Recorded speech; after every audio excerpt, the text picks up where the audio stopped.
Assalamualaikum warahmatullahi wabarakatuh. Bertemu dengan saya di channel 3 Kantata. Pada kesempatan kali ini saya akan menjelaskan majas atau gaya bahasa. Semoga pembahasan majas atau gaya bahasa ini bermanfaat buat Anda. Selamat menyimak videonya. Majas atau gaya bahasa. Majas adalah gaya bahasa yang digunakan penulis untuk menyampaikan pesan secara imajinatif dan kias. Jadi bahasa dalam majas berupa bahasa kias atau berupa bahasa kiasan. Di sini saya akan menjelaskan beberapa majas yang sering keluar. Jadi sebenarnya majas itu banyak sekali jenisnya. Namun yang akan saya jelaskan di sini adalah majas-majas yang sering digunakan untuk menulis ataupun sering digunakan dalam soal ujian. Yang pertama ada majas perbandingan. Majas perbandingan yang akan kita bahas pada video ini adalah majas hiperbola, metafora, metonimia, personifikasi, alegori, sinekdok, eufemisme, dan simile. Selanjutnya ada majas sindiran. Yang akan kita jelaskan di sini adalah majas ironi, sinisme, sarkasme. Kemudian ada majas penegasan. Ada pleonasme, repetisi, retorika, klimaks, antiklimaks, tautologi. Kemudian ada majas pertentangan, ada majas paradok, antitesis, litotes. Mari kita perhatikan satu per satu jenis majas tersebut. Yang pertama ada personifikasi. Personifikasi adalah majas yang menganggap benda mati seolah-olah hidup atau seperti halnya manusia. Jadi seolah-olah benda mati itu bisa melakukan aktivitas sebagaimana manusia. Contohnya apa? Ya.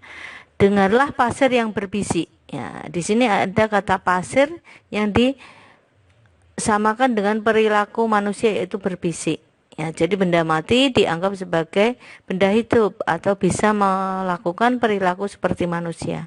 Ada juga daun pintu menjerit saat tertiup. Daun pintu menjerit saat tertiup angin kencang. Di sini daun pintu yang berupa benda mati akan bisa menjerit, yaitu adalah personifikasi. Selanjutnya yang kedua ada metafora, membandingkan dua benda yang memiliki sifat sama. Ya. Jadi untuk mempermudah pemahaman metafora, biasanya dalam majas metafora itu ada ungkapan atau idiomnya. Ya, ada kelompok kata yang bermakna kias. Itu cara mudah menemukan metafora. Kita lihat contohnya.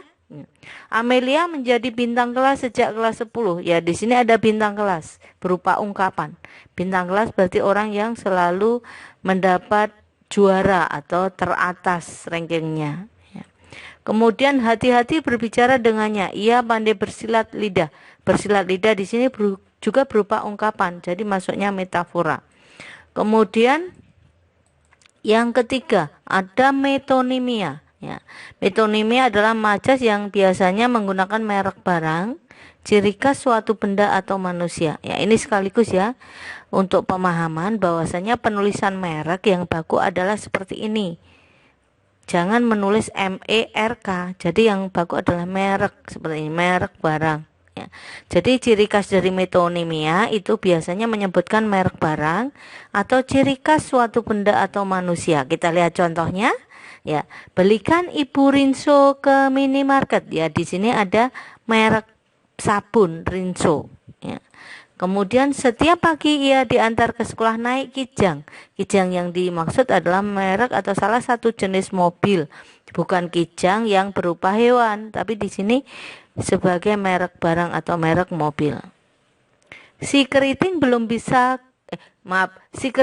kelihatan masuk sekolah sejak kemarin. Si keriting di sini menyatakan ciri khas dari manusia. Jadi itulah metonimia.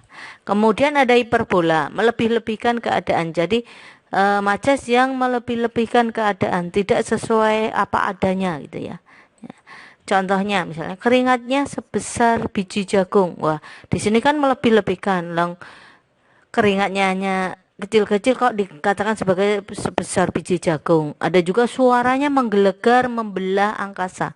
Nah, suaranya sampai kok angkasa berarti ya kan melebih-lebihkan sampai membelah gitu ya.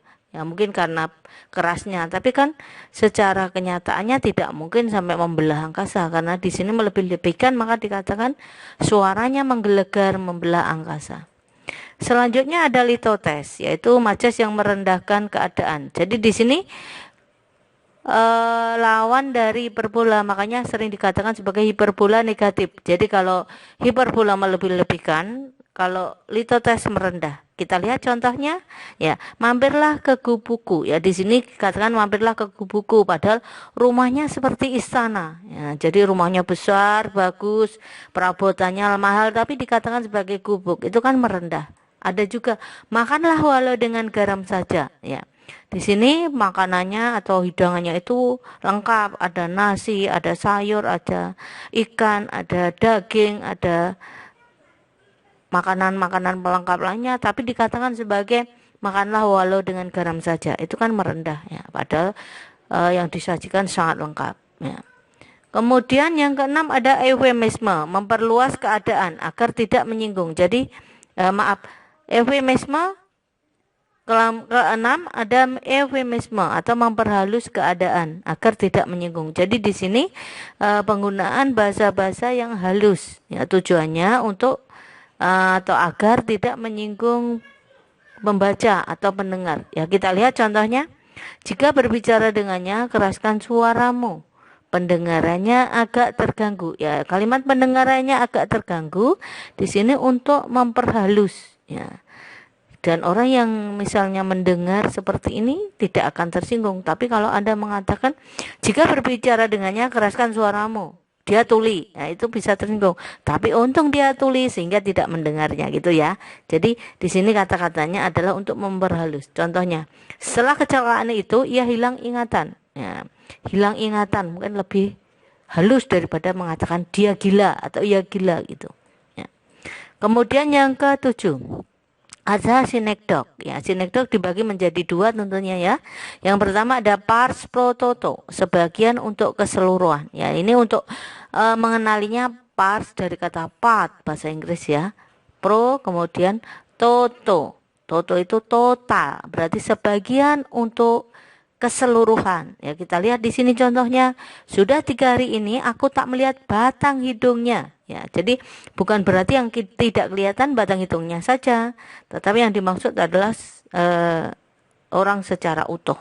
Begitu juga ini, untuk membantu korban bencana, per kepala membayar iuran 1.000, bukan berarti yang bayar per kepalanya, jadi orangnya itu yang membayar 1.000.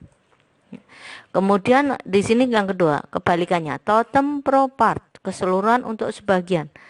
Dari kata total, dari kata part, jadi keseluruhan untuk sebagian. Ya, contohnya gini, Indonesia berhasil mengalahkan Vietnam dengan skor 3-1. Ya, mengapa dikatakan totem pro part? Karena tidak semua orang Indonesia yang dimaksud di sini. Jadi hanya mungkin wakil dari pesepak bola misalnya, hanya berapa orang misalnya 11 atau di sini juga 11. Jadi bukan berarti satu negara ikut bertanding semua. Itu namanya totem pro part. Begitu juga di sini SMA Tunas Harapan berhasil mengalahkan SMA Pelita dalam pertandingan bola voli antar sekolah. Ya, di sini bukan berarti satu sekolah maju voli semua, tetapi hanya beberapa orang yang menjadi tim voli sekolah. Itu ya. Itu namanya totem pro part. Kemudian yang kedelapan ada paradoks, keadaan yang bertentangan atau berlawanan. Kita lihat contohnya, ia merasa kekurangan di tengah kekayaan yang melimpah. Di sini dikatakan perlawanan karena di sini ada kekurangan kok kekayaan yang melimpah, itu kan bertentangan. Atau juga gini, ia merasa kesepian di tengah keramaian kota ini. Di sini ada kesepian, di sini keramaian. Tentunya ini bertolak belakang atau berlawanan. Itulah paradoks. Kemudian yang ke-9 antitesis. Ya, ini juga kata-kata yang berlawanan secara berurutan. Ya, bedanya itu. Kalau tadi paradok itu berlawanan atau bertentangan tetapi tidak berurutan, tetapi kalau antitesis itu berlawanan secara berurutan. Kita lihat di sini. Tua muda berbondong-bondong menuju TPS. Di sini ada kata tua, lawannya muda. Laki-laki perempuan memiliki hak sama dalam berpendapat. Di sini ada kata laki-laki dan perempuan berlawanan. Jadi dituliskan secara berurutan. Kemudian yang ke-10, ada simile, kata-kata pembanding. Jadi dalam simile ada majas yang memiliki kata-kata pembanding, misalnya seperti, bagai, ibarat, laksana, seperti. Ya, kita lihat di sini wajahnya seperti bulan kesiangan. Ya, di sini ada kata seperti. Jadi wajah yang disamakan dengan bulan kesiangan, artinya wajahnya pucat. Ya. Kemudian ada juga suaranya laksana buluh perindu. Di sini ada suara yang disamakan dengan buluh perindu atau suara yang nyaring atau seruling ya. Jadi katakan ada laksana. Kemudian kakak adik itu ibarat bumi dan langit tabiatnya. Ada kata ibarat, kemudian watak kakak adik itu disamakan dengan bumi dan langit. Artinya apa? Artinya sangat berbeda. Selanjutnya pleonasme. Pleonasme adalah majas yang menjelaskan sesuatu yang sudah jelas. Ya, ini merupakan sesuatu yang tidak efektif karena sudah jelas, kok dijelaskan lagi. Kita lihat ya. Contohnya, karena tidak bisa mengerjakan soal di papan tulis, Rena disuruh mundur ke belakang. Yaitu mundur ke belakang. Mundur sudah pasti ke belakang, kenapa harus dituliskan gitu. Sebelum terjadi kecelakaan, pesawat itu terlihat menukik ke bawah. Mengapa dikatakan menukik ke bawah sebagai pleonasme? Karena menukik itu pasti ke bawah, jadi tidak perlu dituliskan. Kemudian ironi, sindiran yang berkebalikan. Jadi ironi itu sindiran tetapi berkebalikan gitu. Contohnya apa? Rajin benar kamu pukul 10 sudah bangun gitu. Harum benar bau tubuhmu sudah mandi. Nah, itu kan sindiran. Kemudian sebagai tugas atau pemahaman Anda mengenai video pembelajaran ini, silahkan coba Anda tuliskan jenis majas yang ada dalam kalimat-kalimat berikut. Jadi di sini Anda nanti tinggal menuliskan hiperbola, litotes, metafora, pars pro toto, personifikasi, eufemisme, pleonasme, ironi, paradak atau metonimia. Ya. Ya, seperti ini misalnya rumput-rumput berdansa riang saat tertiup angin. Darah para pejuang menganak sungai. Ayah sedang duduk di depan rumah sembari minum kapal api. Terimalah pemberianku yang tidak berharga ini. Ayah membeli 5 ekor kambing untuk disembelih. Setelah namanya dipanggil, ayah masuk ke dalam ruang periksa.